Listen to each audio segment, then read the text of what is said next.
Isang magandang araw po sa ating lahat. Welcome po sa aking vlog, Papa Tom's Vlog TV. Andito po kami ulit ngayon dito sa bahay ng kuya po. At kung saan meron po ipapasilip dito properties po sa inyo na ito po ay along highway, along BC Road, National Highway. Ito po ang kalsada po niya, Pangasinan Nueva Ecija Road.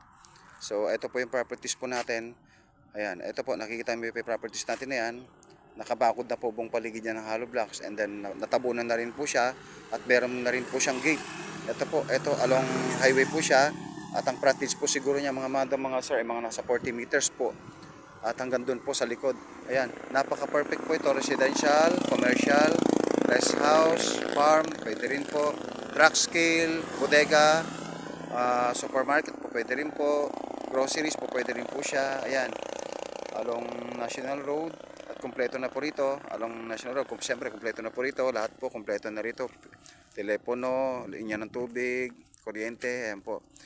At ang layo lang po nito sa Tiplex po mga madam mga sir ay mga nasa 20 to 20 minutes estimated po travel hanggang Tiplex, 2 to 3 hours from Manila, 1.5 hours sa Baguio. Ayan, napakaganda po ng properties po natin, nakabakod na po sa harapan. Ayan, ito po.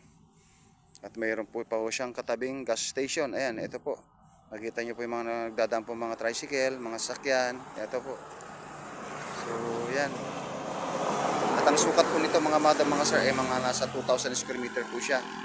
Ito po, yan. Clean title po ito. Itong properties na ito. Wala pong problema sa titulo. Clean title. Buhay pa pinakapangalan sa titulo at wala pong problema. At anytime po, pwede po magpirma sa deed of sale pag nakursunadaan po ng buyer-seller po. Ayan. At sa price na po, mag-uusap na lang po sila. So, yun lang po.